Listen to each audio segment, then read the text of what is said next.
नमस्कार, स्वागत है आपका इस बुलेटिन में और मैं हूं आपके साथ योगेश पांडे। देश में कोरोना वायरस के मामले फिलहाल थमते नजर नहीं आ रहे हैं। देश के अलग अलग राज्यों में कोरोना का कहर बदस्तूर जारी है। रविवार को केंद्रीय स्वास्थ्य मंत्रालय की तरफ से जारी आंकड़ों के मुताबिक देश में पिछले 24 घंटों में कोरोना के 4,03,738 नए केस सामने आए हैं, जबकि कोरोना की चपेट में आए 4,092 कोविड मरीजों की मौत हुई है। देश में लगातार बढ़ते कोरोना मामलों के बीच मरीजों के ठीक होने की दर में कमी आ रही है। केंद्रीय स्वास्थ्य मंत्रालय के मुताबिक पिछले 24 घंटे में 4,03,738 नए केस सामने आए हैं और वहीं इस दौरान 3,86,444 लोग ठीक भी हुए हैं। नए मामलों के साथ ही देश में कोरोना संक्रमितों का कुल आंकड़ा अब 2,22,96,414 हो गया है। देश में अब तक ठीक हुए मरीजों की संख्या 1,83,17,404 है और देश में कोरोना से मरने वालों की संख्या 2,42,362 हो गई है। तो भारत में कोरोना के अब कुल एक्टिव केस 37,36,648 हैं। तो वहीं भारत में कोविड-19 के खिलाफ टीकाकरण अभियान की शुरुआत को लेकर अब तक टीके की कुल 17 करोड़ से अधिक खुराक भी दी जा चुकी है। केंद्रीय स्वास्थ्य मंत्रालय ने रविवार को यह जानकारी दी है। मंत्रालय ने बताया कि शुक्रवार को देश के 30 राज्यों और केंद्र शासित प्रदेशों में 18 से 44 साल आयु वर्ग के 2,43,958 लोगों को कोविड-19 टीके की पहली खुराक दी गई और अब तक इस आयु वर्ग के 20,29,395 लोगों को टीके की पहली खुराक दी जा चुकी है। मंत्रालय की ओर से जारी आंकड़ों के मुताबिक देश में अब तक कोरोना टीकों की कुल 17 करोड़ 1,53,432 खुराक दी जा चुकी है।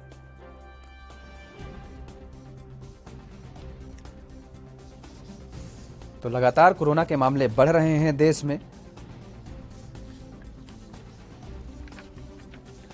और 17 करोड़ से अधिक लोगों को टीके भी दिए जा चुके हैं, क्योंकि लगातार कोरोना के बढ़ते मामलों को लेकर के सरकार लगातार प्रयत्नशील है और टीकाकरण अभियान के तहत लोगों को टीका भी दिए जा रहे हैं। टीकाकरण जारी है। अब आपको बता दें कि जिस तरीके से 18 वर्ष से ऊपर के आयु के लोगों को टीकाकरण के अभियान महाटीकाकरण अभियान चालू है। राज्यों में अलग अलग जगह अलग अलग सेंटर बनाए गए हैं, वहां पर टीकाकरण अभियान जारी है और लगातार ये आंकड़े सामने आए हैं कि अब तक कुल 17 करोड़ 1,53,432 खुराक टीके की डोज दी जा चुकी है।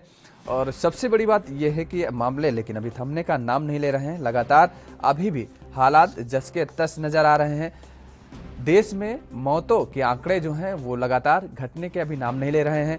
कोरोना रिकवरी रेट जो है वो घट रही है और इसी बीच 17 करोड़ से अधिक लोगों को टीके की डोज दी जा चुकी है। ये आंकड़े स्वास्थ्य मंत्रालय द्वारा जारी किए गए हैं। बताया गया है क्योंकि लगातार मामले बढ़ रहे हैं और बढ़ते मामलों के बीच लगातार सरकार हर प्रयास कर रही है। लगभग 40 देशों से सहायता भी उपलब्ध हो रही है भारत को। जिस तरीके से अलग अलग देशों से लगातार कोविड किट लगातार आ रही हैं और उनको लेकर के भी सरकार लगातार ये प्रयत्नशील है कि वो राज्यों में सुचारू रूप से व्यवस्था के तहत पहुंचाई जा सके और लोगों तक उपलब्ध हो सके। लेकिन मामले बढ़ रहे हैं, राज्यों दर राज्यों के मामले बढ़ते जा रहे हैं।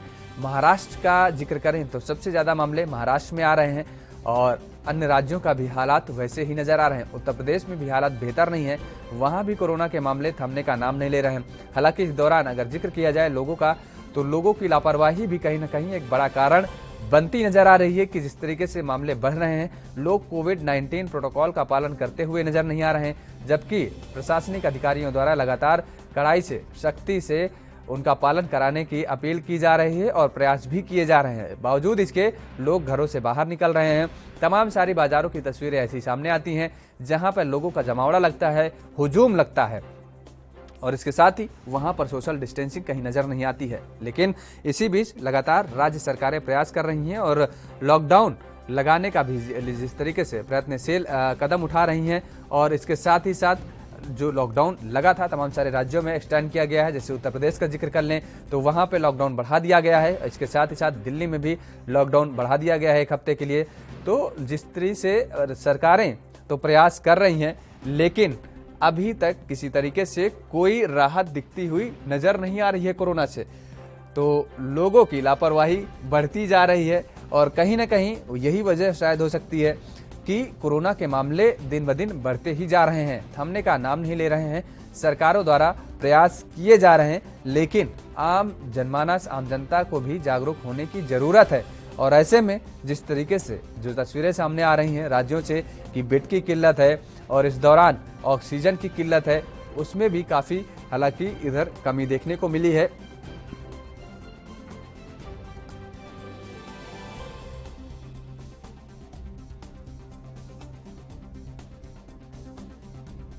तो कोरोना के मामले लगातार बढ़ते नजर आ रहे हैं और लगातार लोगों की लापरवाही भी उजागर होती नजर आ रही है। सरकारों की अगर बात करें तो सरकारों के अगर प्रयास इस शायद पहले से किए गए होते तो हालात जो आज पैदा हैं वो नहीं होते, क्योंकि कहीं ना कहीं लापरवाही बरती गई है और उस लापरवाही का खामियाजा आज पूरे देश को भुगतना पड़ रहा है। जो तस्वीरें सामने से आ रही हैं वो हैरान करने वाली होती हैं, क्योंकि चाहे अस्पतालों का जिक्र करें, चाहे ऑक्सीजन सिलेंडर का जिक्र करें, लोगों को मिलती नहीं है। लंबी लंबी कतारें लगी होती हैं ऑक्सीजन गोदामों के बाहर अगर देखा जाए, और इसके साथ ही साथ लोगों को बड़ी मुसीबत का सामना करना पड़ता है।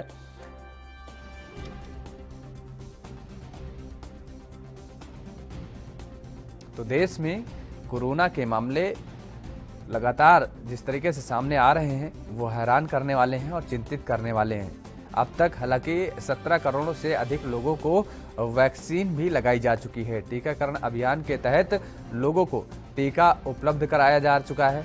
लोगों में जिस तरीके से उत्साह देखने को मिल रहा है, अलग अलग वैक्सीनेशन सेंटर से जो तस्वीरें सामने आई हैं वहां पर ये देखा जा रहा है कि लोगों में उत्साह देखने को मिल रहा है और लोग बढ़ चढ़ करके इस टीकाकरण अभियान में हिस्सा ले रहे हैं।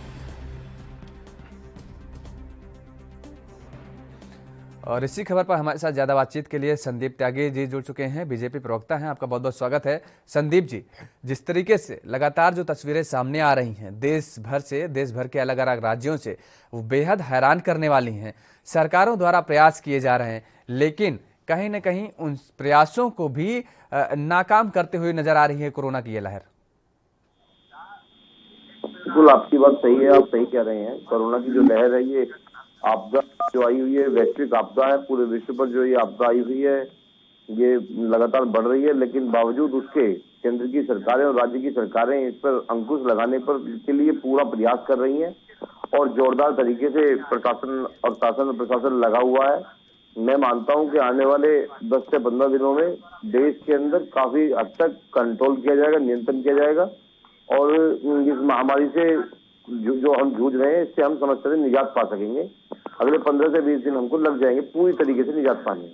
संदीप जी, इस दौरान तमाम सारे विपक्षी दलों द्वारा ये आवाज उठाई जा रही है कि लापरवाही बरती गई है सरकार की तरफ से। जो आंकड़े आ रहे हैं वो आंकड़े छुपाने वाले के आ रहे हैं और इसके साथ ही साथ गलत बयानबाजी, गलत आंकड़े प्रस्तुत किए जा रहे हैं। सर मैं बता देना चाहता हूँ, जो विपक्ष के लोग आरोप प्रत्यारोप की राजनीति कर रहे हैं।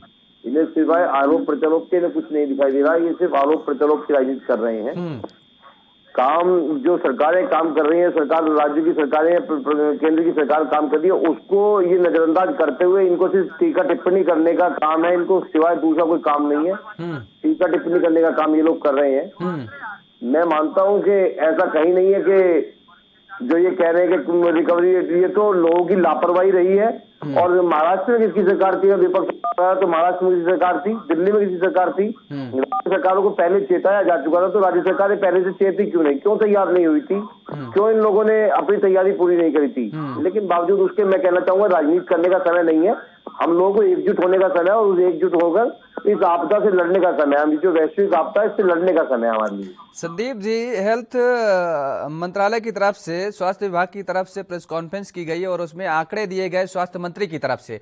उसमें आंकड़ों के अनुसार बताया गया कि 4 लाख कुछ मरीज जो है वो अभी आईसीयू में है, जबकि पूरे देश का अगर आंकड़ा उठा के देखा जाए तो पूरे देश में जो आप सरकारी साइटों के अनुसार जो आंकड़े दिए गए हैं वो 1 लाख से ज्यादा बेड है ही नहीं आईसीयू बेड।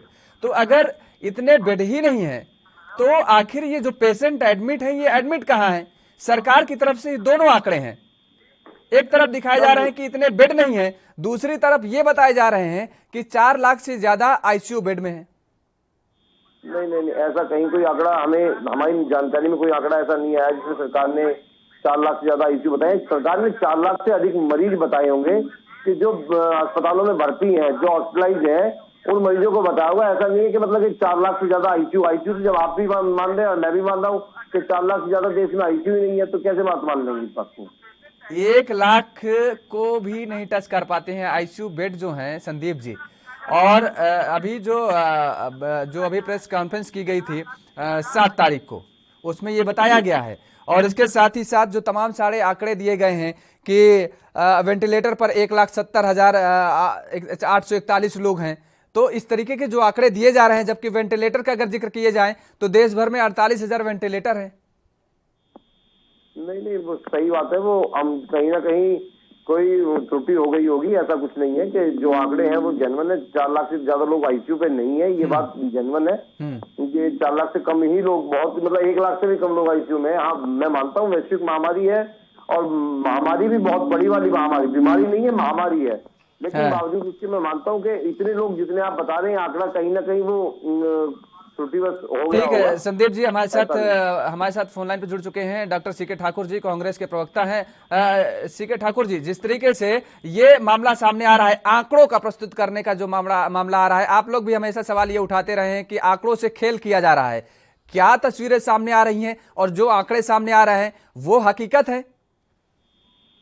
जी जी जी, नमस्ते। मैं आपको बता देना चाहता हूं कि ये माननीय प्रधानमंत्री जी, स्वास्थ्य मंत्री जी देश के पूरी तरह से फेल हो गए हैं। जो पैसे प्रधानमंत्री केयर फंड में मिला, और पैसा लेने के बाद माननीय प्रधानमंत्री जी, अमित शाह जी, ये सारे लोग पैसा लेकर के खेलना शुरू कर दिए और सारे पैसों को ये चुनाव में झोंकने लगे। अब कहाँ गया इसका कोई तो रिकॉर्ड नहीं, कोई ऑडिट होना नहीं है।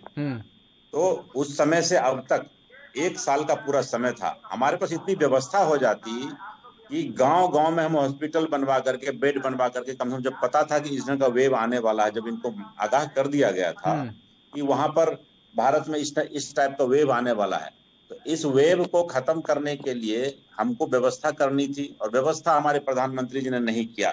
ये उनकी लापरवाही है, उनका ये फेल्योरनेस है। इसलिए प्रधानमंत्री जी को क्या कहना है? लोग तो इस्तीफा कहेंगे तो कहेंगे कि भाई बड़े लोग, छोटी बात, कुछ ऐसे लोग सवाल उठाते हैं। लेकिन देखिए, ये तो बिल्कुल ही मैंने शर्मनाक है। ऐसे लोगों को चुल्लू भर पानी में डूबकर मर जाना चाहिए। देश की राजनीति करने के लिए इन्होंने पब्लिक को जान में डाल दिया। वहां पे उत्तर प्रदेश में आप देखिए, जो कुंभ का मेला है उसको लगाने की क्या जरूरत है? इतनी रैलियां करने की क्या जरूरत है? केंद्र सरकार का सीधा निर्देश होता है कि भाई आप चुनाव कमीशन हो चाहे जो भी हो, चुनाव आयोग, सब लोग मिल करके हम रैली नहीं करेंगे, भीड़ नहीं करेंगे, चुनाव टाल देंगे। अभी देखिए बिहार में चुनाव टला ना मुखिया का, झारखंड में मुखिया का चुनाव टला हुआ है, क्यों टाले हम? लेकिन उत्तर प्रदेश में देखिए अभी चुनाव हो गया। ये बिल्कुल नाकामी है इस सरकारों की। ये जो भारतीय जनता पार्टी की सरकार जहां है, ये बिल्कुल लोगों से खेलना चाहते हैं। और ऑक्सीजन सिलेंडर या जो भी है, सारी व्यवस्था अभी तक हो जानी चाहिए थी, लेकिन ये सब नाकाम है। लोगों अपनी नाकामी छुपाने के लिए लोग दूसरे पर हाथ डालते रहते हैं। लेकिन सीके ठाकुर, सवाल तो अगर जिस तरीके से भारतीय जनता पार्टी पर उठ रहे हैं कि भारतीय जनता पार्टी के सरकार को लेकर के वो आप पर भी सवाल उठाते हैं, क्योंकि महाराष्ट्र में आप सरकार में हैं, सरकार के साथ में हैं, तो वहां पर भी जो मामले बढ़ रहे हैं जिस तरीके से, उनको लेकर के तमाम सारे सवाल उठ रहे हैं। तो हालांकि आपसे सवाल का जवाब लेंगे सीके ठाकुर साहब, उससे पहले वक्त हो चला एक छोटे ब्रेक का। ब्रेक के बाद फौरन हाजिर होते हैं।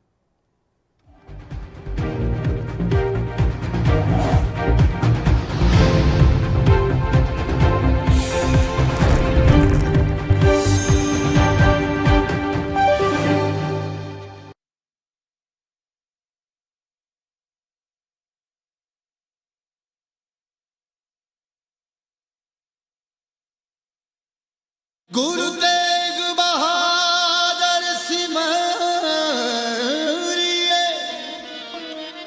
करना निधि। इस पावन पवित्र स्थान ते गुरु तेग बहादुर साहब सच्चे पातशाह जी 6 महीने 9 दिन रहे।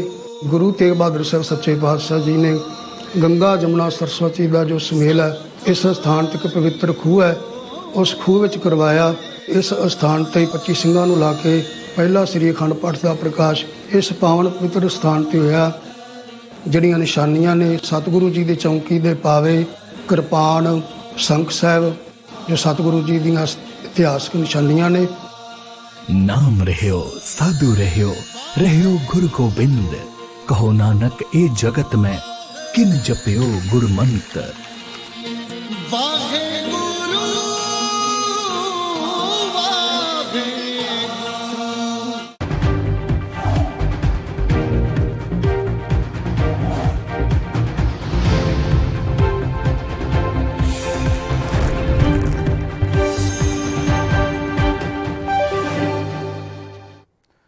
ब्रेक के बाद एक बार फिर आप सभी का स्वागत है और चर्चा को आगे बढ़ाएंगे। हमारे साथ कांग्रेस के प्रवक्ता सीके ठाकुर साहब जुड़े हुए हैं। जी, जिस तरीके से सीके ठाकुर साहब लगातार आप तो सवाल उठा ही रहे हैं, लेकिन आप पर भी कहीं ना कहीं सवाल उठ रहे हैं।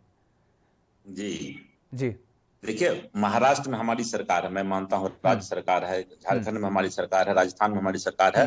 ये मामला इंटरनेशनल है। इंटरनेशनल में माननीय प्रधानमंत्री जी को, इस देश के जो मुखिया हैं, उनको पूरे पैसे सौंप दिए लोगों ने, चाहे क्रिकेटर हो, फिल्मी स्टार हो, एमएलए हो, एमपी हो, सारे पीएम केयर फंड में पैसे गए। आम पब्लिक से, आम जो नौकरशाह है उनसे, आम जो सेवक है उनसे, सारे लोगों से पैसे लेकर के पीएम केयर फंड में गया। ये उनका दायित्व होता है। पूरे हिंदुस्तान को कैसे कवर करेंगे? सरकारें अलग अलग होगी, अलग बात है। राज्य सरकारें अपने बूते जितना होता है वो एकदम ईमानदारी से काम कर रही है, चाहे जो भी हो।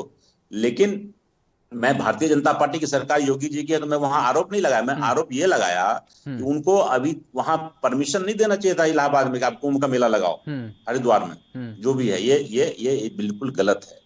मैं ये कह रहा था कि ये केंद्र का नेतृत्व है। ठीक है सीके ठाकुर साहब, हमारे साथ एक बार फिर से फोन लाइन पे संदीप त्यागी जी जुड़ चुके हैं। संदीप जी, आपने सुना कि जिस तरीके से जो कुंभ का जिक्र किया जा रहा है, जो इलेक्शन का जिक्र किया जा रहा है, ये बड़ी लापरवाही सामने आई है। सर मैं बताना चाहता हूँ योगेश जी, इनको कहिए ठाकुर साहब को कि घर से पढ़ लिख के आया करें। क्यों बिना डिबेट में बिना पढ़े लिखे आते हैं? दीदी बताइए कि कुंभ इलाहाबाद में नहीं लग रहा है। ठीक है, निकल गया। ठीक है, वो उनके निकल गया होगा। ठीक है, समझ रहे हैं संदीप जी। उत्तराखंड सरकार की, उत्तर प्रदेश की सरकार पे, हरिद्वार में उत्तर प्रदेश की सरकार पे लगाए हैं। तो उत्तर प्रदेश में सरकार में, उत्तर प्रदेश में कुंभ लग नहीं रहा, कुंभ तो लग रहा है उत्तराखंड की सरकार में। दूसरी बात, जब इनका नंबर आता है तो मामला इंटरनेशनल हो जाता है। जब मुद्दा इंटरनेशनल हो जाता है, जब इनका जब महाराष्ट्र पे जिक्र करते हैं आप, छत्तीसगढ़ पे जिक्र करते हैं, झारखंड पे जिक्र करते हैं, तो मुद्दा इंटरनेशनल हो जाता है। और जब आप किसी वैसे करेंगे तो पर्टिकुलर किसी प्रदेश पे टारगेट करते हैं, भाजपा सरकार पे करते हैं। इन्हें शर्म आनी चाहिए। राजनीति करने का विषय नहीं है ये विषय, राजनीति करने का नहीं है ये विषय, आपदा से लड़ने का है और मिलजुल कर लड़ने का विषय है। ये इस समय तीखा टिप्पणी करने का, आरोप प्रत्यारोप करने का समय नहीं है। और आप दूसरी बात कर रहे हैं, ऑक्सीजन की बात कर रहे हैं, रेमडेसिविर की बात कर रहे हैं। अरे आपके प्रदेश के नेता, आपके मध्य प्रदेश में कांग्रेस के नेता कालाबाजारी करते हुए पकड़े गए। रेमडेसिविर के योगेंद्र वर्मा कालाबाजारी करते पकड़े गए। फरीदाबाद में कांग्रेस के नेता कालाबाजारी करते पकड़े जा रहे हैं। अरे सरकार तो सारी चीजें टाइम से दे रही है, अच्छी पूर्ति कर रही है। अच्छा, आपके नेता के यहाँ जो एम्बुलेंस खड़ी पकड़ी जा रही है, उनका क्या करेंगे संदीप जी आप? एम्बुलेंस खड़ी पकड़ी नहीं गई है, वो एम्बुलेंस खराब एम्बुलेंस है, वो सही एम्बुलेंस नहीं है। तब भी तो नकारे निकले वो लोग जो प्रशासन में बैठे हैं, जो शासन में बैठे हुए हैं, कि अगर वो एम्बुलेंस खराब है तो एम्बुलेंसों को ठीक, अगर आप ही की बात मान ली जाती है, इतनी बड़ी मात्रा में एम्बुलेंस, जिस समय देश आपातकाल की स्थिति से गुजर रहा है, महामारी से गुजर रहा है, उस दौरान वो एम्बुलेंस खराब वहां खड़ी क्या कर रही है? उनको ढक करके क्या वहां खड़ा क्यों किया गया है? उनको ठीक करा करके उनको जनता की सेवा में मौजूद की जा सकती थी ना। सुनिए, सर्विस सेंटर खराब होने के कारण उनको वहां खड़ी करके ठीक कराया जा रहा है। ठीक कराया जाता, कहीं कुछ नहीं है। ये बिना वजह की पप्पू यादव आरोप प्रत्यारोप करने का काम कर रहे हैं, जिससे सीके ठाकुर साहब कर रहे हैं। उसी प्रकार से पप्पू यादव भी यही काम कर रहे हैं। विपक्ष को कुछ काम नहीं है इस समय। विपक्ष लोगों के काम करने के बजाय, लोगों की भला करने के बजाय, लोगों के साथ दुख में खड़े होने के बजाय सिर्फ आरोप प्रत्यारोप करने पर लगा हुआ है और कुछ नहीं कर रहा है विपक्ष। सुब्रमण्यम स्वामी जी को आप जानते होंगे ना संदीप जी? जी जानता हूं। उन्होंने ट्वीट किया है 2-3 दिन पहले और उन्होंने साफ तौर पे कहा है कि पीएमओ नकारा हो गया है, पीएमओ किसी काम का नहीं है।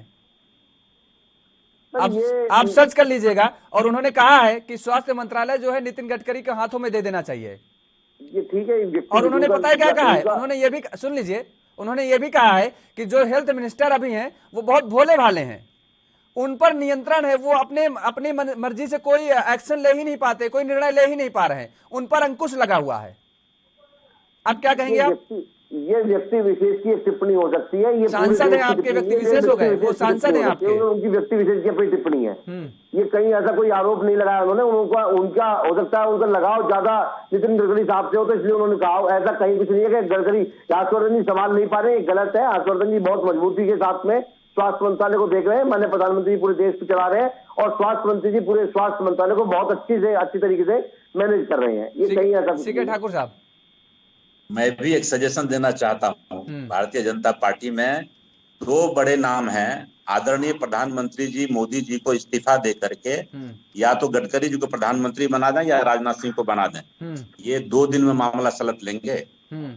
ये बिल्कुल ही नाकाम प्रधानमंत्री जी हैं हमारे। मैं कह रहा हूँ उसी पार्टी से 2 आदमी के नाम मैं सुझा रहा हूँ, या तो माननीय राजनाथ सिंह जी या माननीय गडकरी जी। ये दोनों आदमी को प्रधानमंत्री बना दीजिए, ये सारा एक्शन लेने में मास्टर हो जाएंगे। मैं जानता हूँ ना, ये आम जनता से जुड़े हुए व्यक्ति हैं। मैं जानता हूँ राजनाथ सिंह को व्यक्तिगत, वो कर सकते हैं कि वो नीचे स्तर से आए हैं, वो पंचायत का चुनाव लड़कर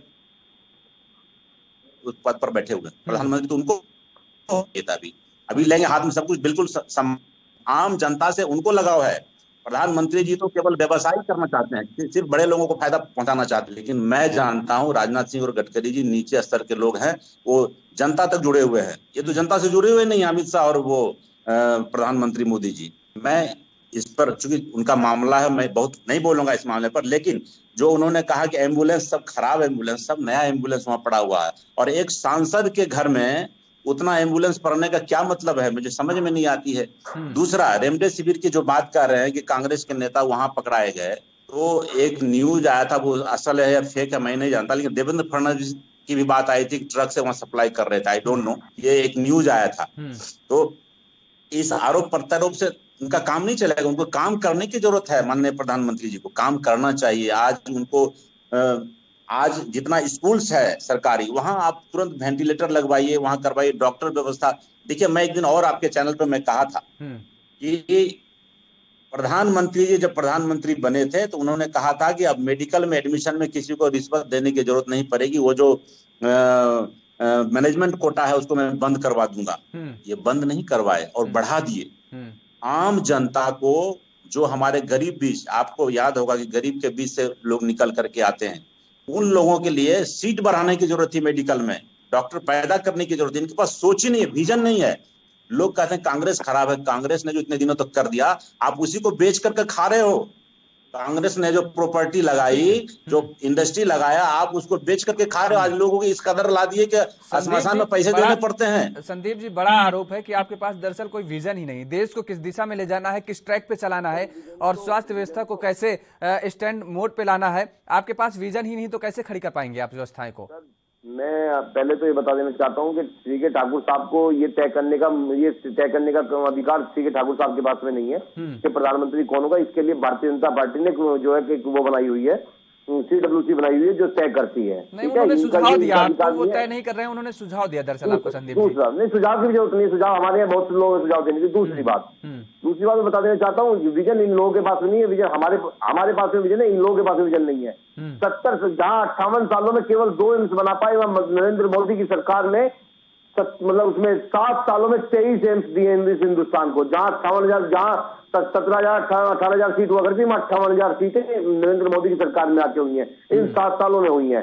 ये बात मेडिकल लाइन की बात करते हैं। अरे 70, ये शुक्र मनाइए कि देश के बाद, मतलब कि आजादी के बाद में नरेंद्र मोदी को ऑक्सीजन के प्लांट लगाने पड़े। इससे पहले कभी ऑक्सीजन के प्लांट नहीं लगा पाई कोई सी भी सरकार। अगर आखिर में अगर ऑक्सीजन के प्लांट भी लगाए तो लगाने पड़े तो नरेंद्र मोदी को लगाने पड़े। क्या देश जानता था कि इतनी बड़ी विपदा, इतनी बड़ी आपदा इस देश पर आ सकती है?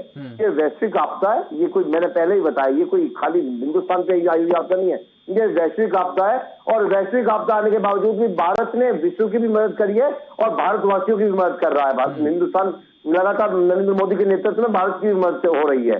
ये तो सिर्फ इन लोगों को काम कुछ है नहीं, करना कुछ जानते नहीं, करना कुछ चाहते नहीं, उसके बावजूद आरोप प्रत्यारोप करने का इन लोगों के पास में। राहुल गांधी घर में बैठे हुए सिर्फ कह देते हैं कोरोना की बड़ी लहर आ रही है। अरे लहर आई है तो आपने क्या किया लहर के लिए? आप क्या कर रहे हैं? आपने लोगों की, ठीक है आप सरकार में नहीं है, कम से कम लोगों की मदद करने के लिए तो आगे आएंगे? नहीं आएंगे। इतने बड़े बड़े लोग, इतने बड़े बड़े घराने लोगों की मदद करने के लिए आगे आए। कहाँ है राहुल गांधी, बताइए कहाँ है सोनिया गांधी, कहाँ है प्रियंका गांधी? सिर्फ ट्वीट करने से राजनीति नहीं होगी, आरोप या प्रत्यारोप करने से ये राजनीति नहीं होने वाली है। देश के लिए कुछ करना होगा, देश के लोगों के लिए कुछ करना होगा, बातें बनाने से कुछ नहीं होने वाला है। बताइए सीके ठाकुर साहब, आप क्या केवल ट्विटर पर ही मदद करते रहेंगे, ट्विटर पर ही सवाल उठाते रहेंगे कि जमीनी स्तर पर उतरेंगे? संदीप जी, मैं आपको बताना चाहता हूं, हमारे कांग्रेस के सारे कार्यकर्ता सब रोड पे उतरे हुए हैं, मदद के लिए उतरे हुए हैं। मुझे तो सरकार का लोग सिस्टम में नहीं दिख रहा है हर जगह, जो केंद्र की सरकार है। मैं बार बार कह रहा हूं आपको, हमारे कांग्रेस के सारे जन उतरे हुए हैं। आप बार बार देखिए मीडिया के माध्यम से, मैं आप उसको मैसेज भी देना चाह रहे हैं, सोशल मीडिया पे सब कुछ जा रहा है। हम लोग सब लोग उतरे हुए हैं, ऐसा नहीं है। लेकिन आप जो कह रहे हैं कि इस देश में मोदी जी बहुत काम कर लिए। सीके ठाकुर साहब वो पूछना चाह रहे हैं, पिछली बार एक तस्वीर वायरल हुई थी, वो तस्वीर देखने को मिली थी। वायरल क्या हुई थी, राहुल गांधी खुद ही पहुंचे थे, जब लोग पलायन कर रहे थे तो एक फैमिली के पास उन्होंने पहुंचा था, उन्होंने उनका दुख दर्द सुना था और अपनी गाड़ी से उनको घर पहुंचाया था। तो उन तस्वीरों को एक बार क्यों नहीं, अपनी गाड़ियां जो उनसे जो सेवा हो सकता है, खाने पीने का सामान है, ये सब क्यों नहीं उपलब्ध करा पा रहे हैं? दरअसल संदीप जी ये पूछना चाह रहे हैं। नहीं, क्यों होता ही तो है, हम लोग अपनी गाड़ी से सब लोग करा रहे हैं, केवल राहुल गांधी नहीं करेंगे ना। राहुल गांधी के साथ जितने कार्यकर्ता जुड़े हुए हैं, कांग्रेस के जितने लोग पूरे देश में फैले हुए, सब जगह काम कर रहे हैं वो। चलिए ठीक है, बहुत बहुत शुक्रिया आप दोनों मेहमानों का हमारे साथ जुड़ने के लिए। तो जिस तरीके से आरोप और प्रत्यारोप का दौर जारी है, मुझे लगता है कि सरकार के साथ साथ जो विपक्ष में दल बैठे हुए हैं, उन लोगों को भी इस दौरान राजनीति को छोड़ करके लोगों की मदद के लिए आगे आना चाहिए। मेरे साथ इस बुलेटिन फिलहाल इतना ही। अब बने रहिए एनबी न्यूज के साथ।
यात्रीगण कृपया ध्यान दें, ANB express news on wheels Tata sky, Airtel, Facebook page, Instagram, Jio TV, Google play, YouTube और ऐप स्टोर पर रात 9 बजे ANB न्यूज पर आ रही है। धन्यवाद।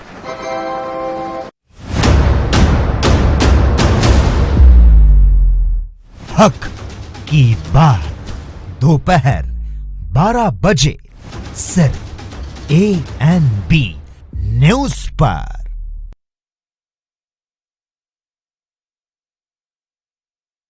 गुरु तेग बहादुर फतेह पुत्र स्थान ਧੰਨ ਧੰਨ ਗੁਰੂ अर्जुन साहब की शोभ प्राप्त, ਧੰਨ ਧੰਨ गुरु तेग बहादुर शोभ प्राप्त है, जिसका नाम गुरुद्वारा गुरु का बाग है।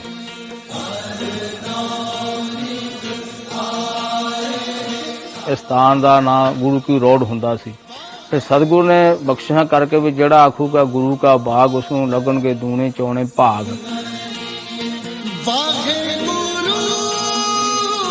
ये सतगुरु का सांझा स्थान है, धन गुरु तेग बहादुर गुरु अर्जन साहब का। ਧੰਨ ਗੁਰੂ ਤੇਗ ਬਹਾਦਰ ਸਾਹਿਬ ਜੀ ਦਾ ਪ੍ਰਕਾਸ਼ ਇਸ ਸਥਾਨ ਤੇ ਹੋਇਆ। ਇਸ ਪਾਵਨ ਸਥਾਨ ਤੇ ਧੰਨ ਗੁਰੂ ਤੇਗ ਬਹਾਦਰ ਸਾਹਿਬ ਜੀ ਦੇ ਪ੍ਰਕਾਸ਼ ਦਿਹਾੜੇ ਸਮੂਹ ਸੰਗਤਾਂ ਵੱਲੋਂ ਸ਼ਰਧਾ ਭਾਵਨਾ ਤੇ ਸਤਿਕਾਰ ਸਹਿਤ ਮਨਾਏ ਜਾਂਦੇ ਹਨ।